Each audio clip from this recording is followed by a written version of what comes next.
স্বাগত নিউজ 24 সংবাদে আপনাদের সঙ্গে আছি সালেজুর চৌধুরী।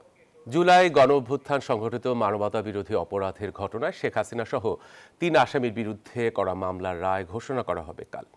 সরাসরি সম্প্রচার করা হবে বিটিভিতে। একই সঙ্গে ঢাকার বেশ কয়েকটি স্থানে বড় পর্দায় রায় ঘোষণা সরাসরি দেখানো হবে।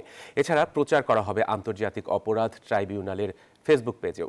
রবিবার দুপুরে সাংবাদিকদের সঙ্গে আলাপকালে প্রসিকিউটর গাজী MH তামিম জানান, এই মামলায় পলাতক 2 আসামি শেখ হাসিনা ও আসাদুজ্জামান খান কামালের সর্বোচ্চ শাস্তির প্রত্যাশা করছেন তারা। নারী হিসেবে শেখ হাসিনাকে কোনো অনুকম্পা দেখানো হবে না। তিনি আরও জানান, রায় ঘোষণার পর ইন্টারপোলের কাছে আবারও তাদের গ্রেপ্তারের আহ্বান জানানো হবে। চাংখারপুলে শহীদ আনাস, ইয়াকুব সহ 6 জনকে হত্যা। পঞ্চম অভিযোগ ছিল আশুলিয়াতে 6 জনকে হত্যার পরে তাদের লাশ পুড়িয়ে দেওয়া। এই 5টি অভিযোগে আমরা ফরমাল চার্জ সাবমিট করেছিলাম। চার্জ হিয়ারিং সেভাবে করেছি। ট্রাইব্যুনাল চার্জ ফ্রেমিং এর ক্ষেত্রে আমাদের ফরমাল চার্জটাকে কিছুটা রিশাফেল করেছেন, মানে ওনারা 5টি অভিযোগকে আরেকটু বাড়িয়েছেন বা কিছু রিশাফেল করেছেন। এখন জাজমেন্টে ট্রাইব্যুনাল সিদ্ধান্ত নেবেন যে এটা আমাদের চায় অনুযায়ী করবেন নাকি ট্রাইব্যুনালের মতো করবেন। প্রমাণ করতে পেরেছেন? প্রসিকিউশন অবশ্যই মনে করে যে এই 5টি অভিযোগে আমরা সন্দেহাতীতভাবে প্রমাণ করতে পারি। কার্যক্রম নিষিদ্ধ আওয়ামী লীগের শাটডাউনে তেমন কোনো প্রভাব পড়েনি রাজধানীতে। কোথাও দেখা মেলেনি দলটির নেতাকর্মীদের। লকডাউনকে ঘিরে নিরাপত্তা জোরদার করেছে আইন শৃঙ্খলা রক্ষাকারী বাহিনী, ফলে কিছুটা স্বস্তি ফিরেছে জনমনে। তবে রাতে সাভার, হাজারীবাগ সহ 3টে স্থানে বাসে আগুনের ঘটনা ঘটেছে। ককটেল বিস্ফোরণ হয়েছে অন্তত 15টি স্থানে। পুলিশ বলছে এটি বিচ্ছিন্ন ঘটনা। রাজধানীর শেরেবাংলা নগরের সকালের চিত্র এটি। শেখ হাসিনার বিরুদ্ধে মামলার রায়কে কেন্দ্র করে সামাজিক যোগাযোগ মাধ্যমে শাটডাউনের ব্যাপক প্রচারণা চালানো হলেও তার তেমন প্রভাব পড়েনি জনজীবনে। নর্মালি এখানে যেরকম যান চলাচল করার কথা, যেরকম জনসমাগম হওয়ার কথা, সেরকমই সবাই প্রতিদিনের মতো যার জীবনযাপন চলাচল করতেছে। আসলে লকডাউন যে চিত্র আসলে আমরা বুঝি, সেরকম কোনো চিত্র আমি দেখতেছি না। সকালবেলা বের হয়েছি, মেডিকেলে আসলাম, রুগী দেখালাম, চেক আপ করলাম, তেমন কোনো লকডাউনের কিছু দেখতে পেলাম না। নগরবাসী বলছেন, নিরাপত্তা ব্যবস্থা জোরদার ও আইন শৃঙ্খলা বাহিনীর তৎপরতা বৃদ্ধিতে কিছুটা স্বস্তি ফিরেছে।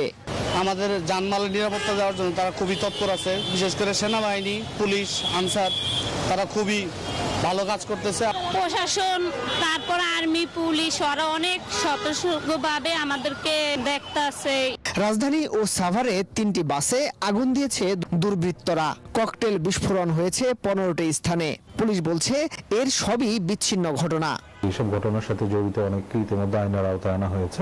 আমরা সব রকমের প্রস্তুতি নিয়েছি জনগণের জানমালের নিরাপত্তা এবং ঢাকা মহানগরীর আইন শৃঙ্খলা পরিস্থিতি স্বাভাবিক রাখার জন্য পর্যাপ্ত জনবল মোতায়েন থাকবে। আমাদের জনগণের আতঙ্কিত হওয়ার কোনো কারণ নেই।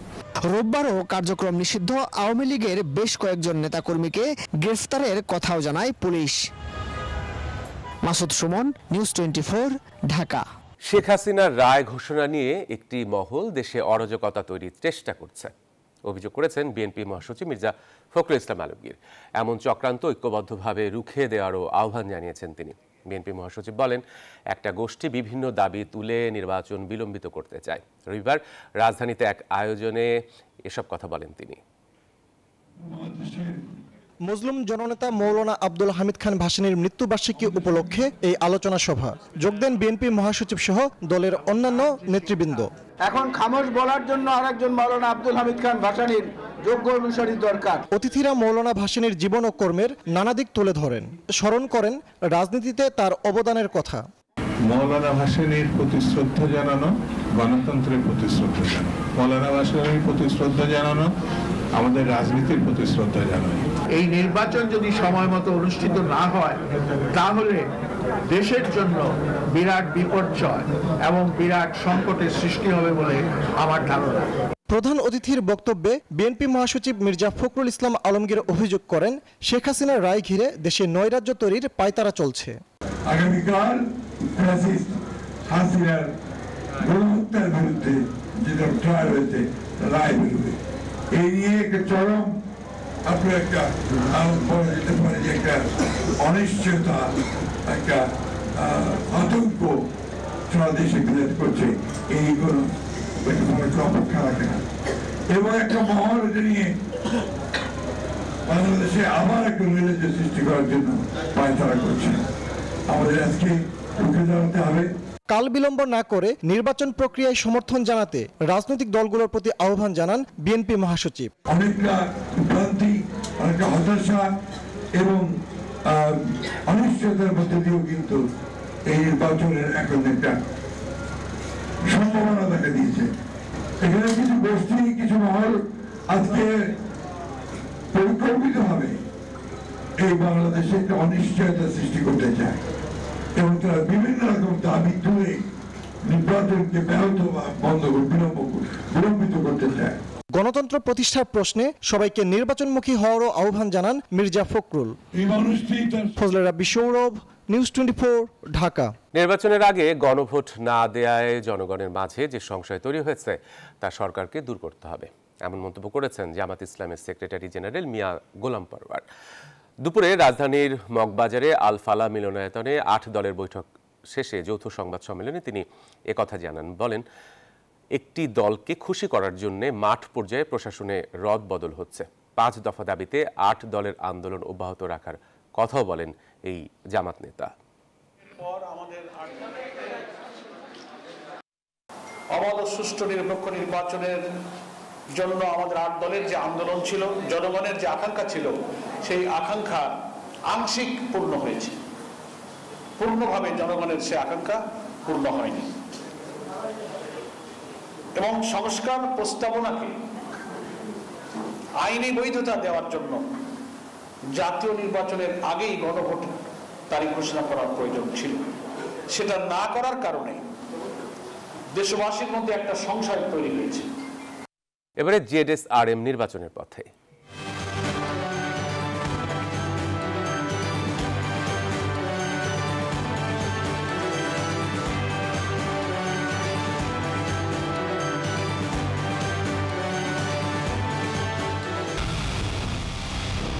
পুরো দেশের মুখে হাসি ফোটাতে নিজেকে হতে হয় স্ট্রং, আর মনোবল হতে হয় স্পার্ক জিরো। জেডএসআরএম 25 বছরের পথ চলায় নিরাপদে রাখার প্রত্যয়ে।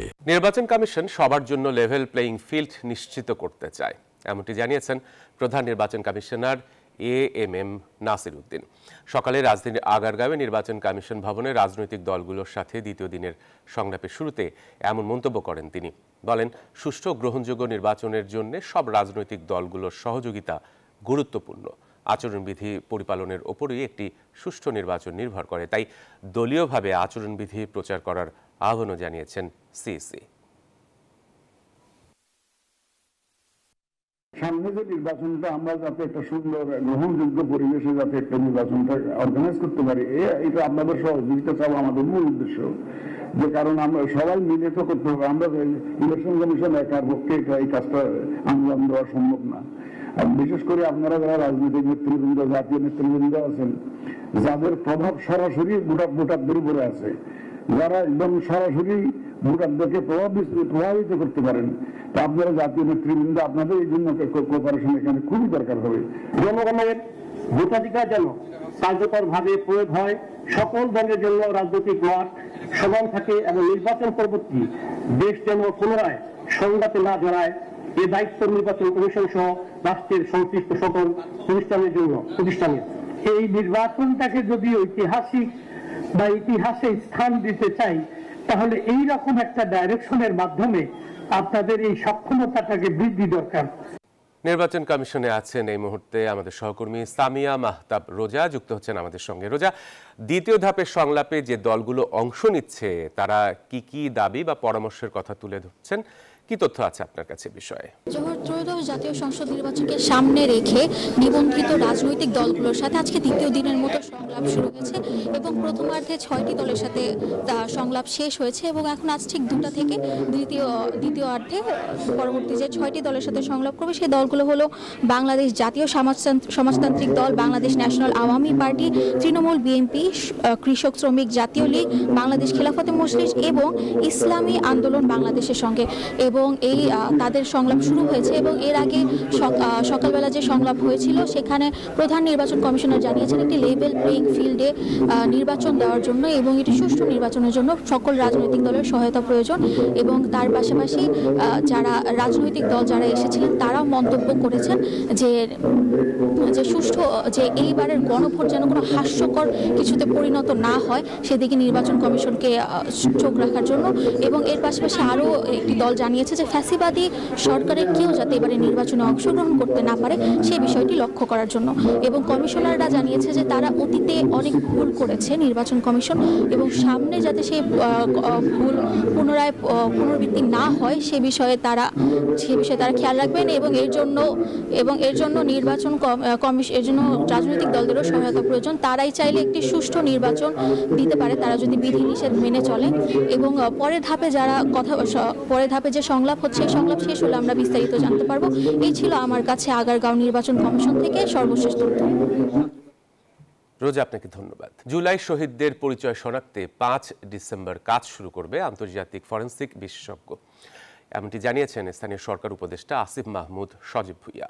তিনি বলেন, রায়ের বাজারে দাফন হওয়া শহীদদের পরিচয়ে মিলবে 7 ডিসেম্বর সকালে রায়ের বাজার কবরস্থানে জুলাই গণ অভ্যুত্থানের শহীদদের কবর জিয়ারত শেষে এসব কথা জানান তিনি।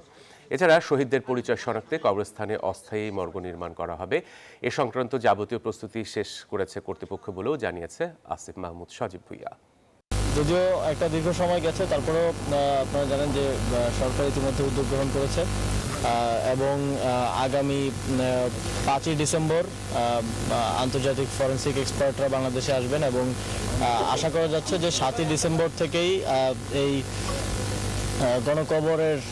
গণকবরে যারা আছেন, যে শহীদরা আছেন তাদেরকে আইডেন্টিফাই করার প্রক্রিয়া শুরু হয়ে যাবে এবং এখানেই অস্থায়ী মর্গ স্থাপন করে সিআইডি মূলত এটা বাস্তবায়নকারী সংস্থা হিসেবে কাজ করবে।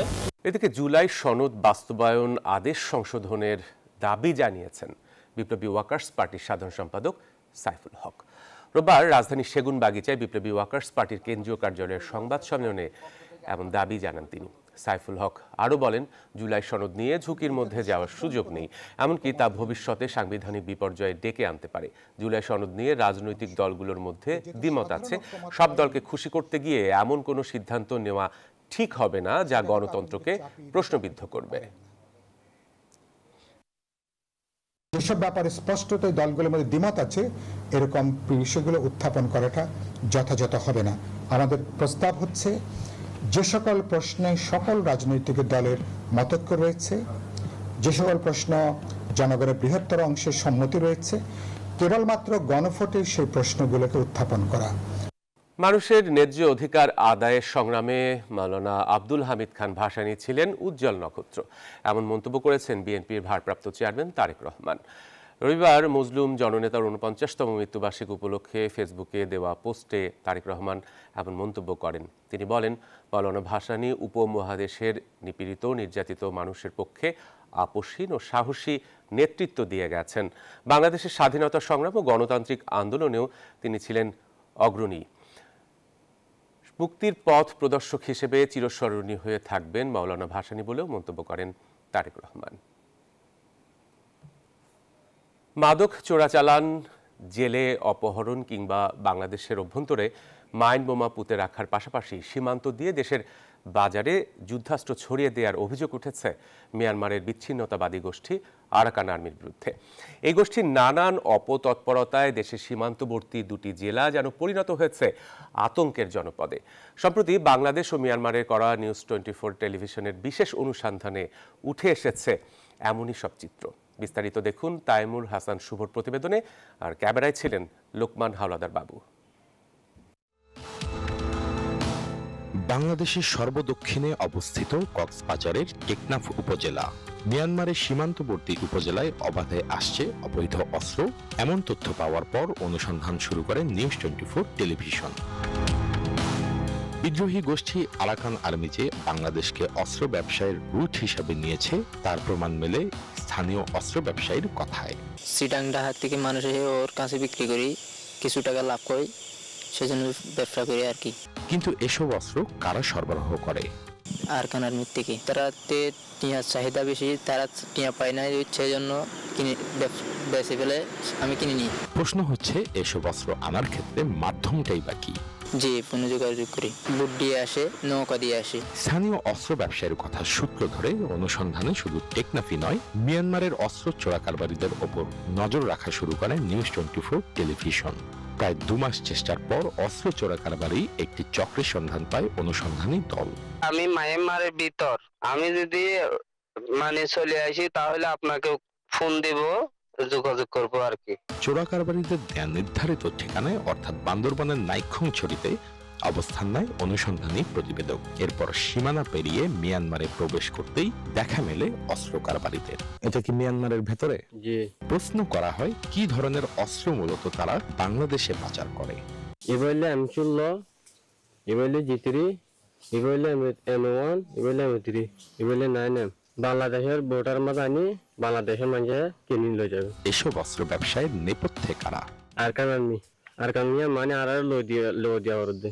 অনুসন্ধানে পাচারকারীদের হাতে যেসব অস্ত্রের দেখা মেলে তার মধ্যে M16 মূলত যুদ্ধাস্ত্র। বিভিন্ন দেশের সেনাবাহিনীতে ব্যবহার হওয়া সবচেয়ে বহুল অস্ত্রগুলোর মধ্যে একটি। এদিকে G3 নামক সেমি অটোমেটিক রাইফেলটির প্রধান উৎপাদক দেশ জার্মানি হলেও এর বাইরে আরো 14টি দেশ এই অস্ত্র তৈরি করে। M1 অস্ত্রটি সেমি অটোমেটিক ঘরানার। এই অস্ত্রটিও বিভিন্ন সেনাবাহিনীতে বহুল ব্যবহৃত। এগুলি কোন সীমান্ত দিয়ে আপনারা পাচার করছেন?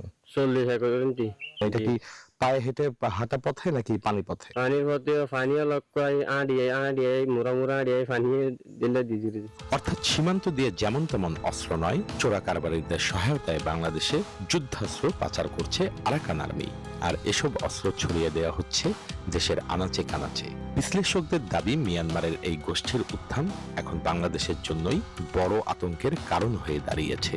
এগুলো আমাদের জন্য একটা হুমকি হতে পারে এবং এগুলো হুমকি হচ্ছে, এবং আমি নিশ্চিত যে আমাদের আইন শৃঙ্খলা রক্ষাকারী বাহিনী এগুলো সম্বন্ধে সচেতন এবং তারা এগুলোর ব্যাপারে পদক্ষেপ নেবে। এই অঞ্চলের প্রত্যেকটা অপরাধী ইন্টারটুয়াইন, আপনার মাদক পাচার, মানব পাচার এবং নিত্য প্রয়োজনীয় পণ্য সামগ্রীর চোরাচালান। বাংলাদেশের প্রত্যেকটি দুর্গম অঞ্চলকে যাতে চোরাকারবারীরা ব্যবহার করতে না পারে সে বিষয়ে বিশদভাবে পরিকল্পনা নেওয়া হচ্ছে। নিরাপত্তা বিশ্লেষকরা বলছেন, সীমান্ত পরিস্থিতি মোকাবেলায় আইন শৃঙ্খলা বাহিনীর পাশাপাশি পররাষ্ট্র মন্ত্রণালয়েরও বিশেষ কূটনৈতিক উদ্যোগ প্রয়োজন। তাইমুর হাসান শুভ, নিউজ 24 টেলিভিশন, বান্দরবান। শিক্ষার্থী ও বাস শ্রমিকদের সংঘর্ষের জেরে বরিশাল নথুল্লাবাদ বাস টার্মিনাল থেকে রাজধানী সহ সকল রুটে বাস চলাচল বন্ধ রয়েছে। এতে দুর্ভোগে পড়েছেন ওই রুটের যাত্রীরা। এর আগে নথুল্লাবাদ বাস টার্মিনাল বাসে হাফ ভাড়া দেয়া নিয়ে শ্রমিক শিক্ষার্থীদের মধ্যে সংঘর্ষ হয়। এ ঘটনায় বেশ কয়েকজন আহত হন। ভাঙচুর করা হয় অর্ধশতাধিক গাড়ি এবং একটি বাসে অগ্নিসংযোগ করা হয়। প্রায় 200 গাড়ির মতন গাড়ি ভাঙচুর করছে ছাত্ররা। যদি এর কোনো ব্যবস্থা না নেয় তাইলে আমাদের পক্ষে গাড়ি চালানো আর সম্ভব না। সমস্ত গাড়িগুলি চলাচলের অনুপযুক্ত এবং 2টা গাড়িতে তারা আগুন ধরাই দিছে। তো অনেকগুলো কাউন্টার ভাঙছে, সেটা গোনা হয় নাই, একটা আন্দাজ করলাম। আওয়ামী সন্ত্রাসীদের আগুনে নিহত ও আহত শ্রমিক এবং পরিবহন মালিকদের ক্ষতিপূরণ দিতে সরকারের প্রতি আহ্বান জানিয়েছেন বাংলাদেশ সড়ক পরিবহন শ্রমিক ফেডারেশনের সদস্যরা। দুপুরে রাজধানীর মতিঝিলে ফেডারেশনের কেন্দ্রীয় কার্যালয়ে এক সংবাদ সম্মেলনে নেতারা বলেন, অন্তর্বর্তীকালীন সরকার যখন গণতন্ত্র পুনরুদ্ধারে কাজ করছে, ঠিক সে সময়ে কার্যক্রম নিষিদ্ধ আওয়ামী লীগ আগুন সন্ত্রাসের মাধ্যমে মানুষের জানমালের ক্ষতি করছে। এবারে মধুমতি ব্যাংক পিএলসি অর্থ বাণিজ্যের সংবাদ।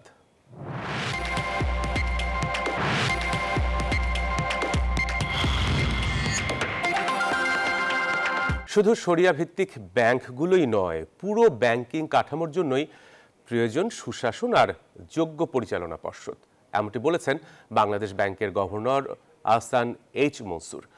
সকালে রাজধানীর এক হোটেলে বাংলাদেশ ইসলামী ফিন্যান্স সামিট 2025-এর উচ্চ পর্যায়ের আন্তর্জাতিক সম্মেলনে এসব কথা বলেন তিনি আরও বলেন, ইসলামী ব্যাংক বাংলাদেশের সবচেয়ে ডাইনামিক ব্যাংক হওয়ার পরও এই ব্যাংকটি লুটেরা গোষ্ঠীর হাতে নিরাপদ ছিল না। আসার কথা হলো, মানুষ আবারও আস্থা আনতে শুরু করেছেন। বর্তমানে ব্যাংকটি ঘুরে দাঁড়িয়েছে। আহসান এইচ মনসুর আরও বলেন, 5 ব্যাংক একীভূত করার মাধ্যমে একটি বড় ব্যাংকে পরিণত হয়েছে। are trying to reconstitute the sect from that point. We're seeing some success, and we're doing some what we call restructuring in order to rebuild the sect. Libya উপকূলে নৌকা ডুবে আবারও বাংলাদেশি অভিবাসীদের মৃত্যু হয়েছে। দেশটির আল খুমস উপকূলের কাছে ২৬ জন বাংলাদেশিকে নিয়ে একটি নৌকা ডুবে গেলে ৪ জনের মরদেহ উদ্ধার করে লিবিয়ার রেড ক্রিসেন্ট। একই সময়ে ডুবে যাওয়া আরেকটি নৌকায় শিশুসহ ৬৯ জন অভিবাসী ছিলেন, যাদের অবস্থা এখনও নিশ্চিতভাবে জানা যায়নি। লিবিয়ার কোস্টগার্ড ও বন্দর নিরাপত্তা সংস্থা উদ্ধার অভিযান চালাচ্ছে। সম্প্রতি লিবিয়া উপকূলে অভিবাসী নৌকাডুবির ঘটনা বেড়েছে। আন্তর্জাতিক অভিবাসন সংস্থা জানিয়েছে, গত মাসেই বিভিন্ন ঘটনায় শতাধিক অভিবাসীর মৃত্যু হয়েছে। গেল কয়েকদিন ধরে ভেনেজুয়েলাকে ঘিরে লাতিন আমেরিকায় বাড়ছে উত্তেজনা। মার্কিন প্রেসিডেন্ট ডোনাল্ড ট্রাম্প সামরিক অভিযানের ইঙ্গিত দিয়ে বলেছেন, চূড়ান্ত সিদ্ধান্ত নিয়ে ফেলেছেন তিনি। এরই মধ্যে ক্যারিবীয় সাগরে বেড়েছে মার্কিন সামরিক বাহিনীর তৎপরতাও। মাদক চোরাচালানের অভিযোগে একটি নৌকায় চালানো হয়েছে হামলাও। এমন পরিস্থিতিতে শান্তির ডাক দিয়েছেন ভেনেজুয়েলার প্রেসিডেন্ট নিকোলাস মাদুরো। ভেনেজুয়েলার বিরুদ্ধে সামরিক পদক্ষেপের ইঙ্গিতকে আরও স্পষ্ট করলেন মার্কিন প্রেসিডেন্ট ডোনাল্ড ট্রাম্প। শুক্রবার এয়ারফোর্স ওয়ানে সাংবাদিকদের কাছে ইঙ্গিত দেন কি করবেন সে বিষয়ে চূড়ান্ত সিদ্ধান্ত নিয়ে ফেলেছেন, তবে এ বিষয়ে বিস্তারিত কিছু জানাননি তিনি। ট্রাম্পের এমন কঠোর অবস্থানের পেছনে রয়েছে ভেনেজুয়েলার বিরুদ্ধে অবৈধ মাদক ব্যবসায় জড়িত থাকার অভিযোগ। কি ব্যবস্থা নেওয়া হবে তা আমি বলতে পারছি না, তবে ভেনেজুয়েলার বিষয়ে আমি আমার মন অনেকটা তৈরি করে ফেলেছি। এই ঘোষণার মধ্যেই ক্যারিবীয় অঞ্চলে বিপুল সংখ্যক যুদ্ধ জাহাজ, ফাইটার জেট আর হাজার হাজার সেনা পাঠিয়েছে যুক্তরাষ্ট্র। হোয়াইট হাউসেও সামরিক অভিযান নিয়ে চলছে দফায় দফায় বৈঠক। একই সময়ে মার্কিন সামরিক বাহিনীর একটি ভিডিও প্রকাশ করেছে, যেখানে দেখা যায় ক্যারিবীয় সাগরে একটি নৌকার উপর হামলা চালানো হচ্ছে। পেন্টাগন বলছে নৌকাটি মাদক চোরাচালানে জড়িত ছিল। এর প্রতিক্রিয়ায় মার্কিন জনগণকে যুদ্ধ থামানোর আহ্বান জানিয়েছেন ভেনেজুয়েলার প্রেসিডেন্ট নিকোলা মাদুরো। ওয়াশিংটনের সামরিক পদক্ষেপকে পাগলামি আখ্যা দিয়ে শান্তির ডাক দেন তিনি। Desk report, news 24। আর এই ছিল এখনকার নিউজ 24 সংবাদের সাথে থাকায় সবাইকে ধন্যবাদ।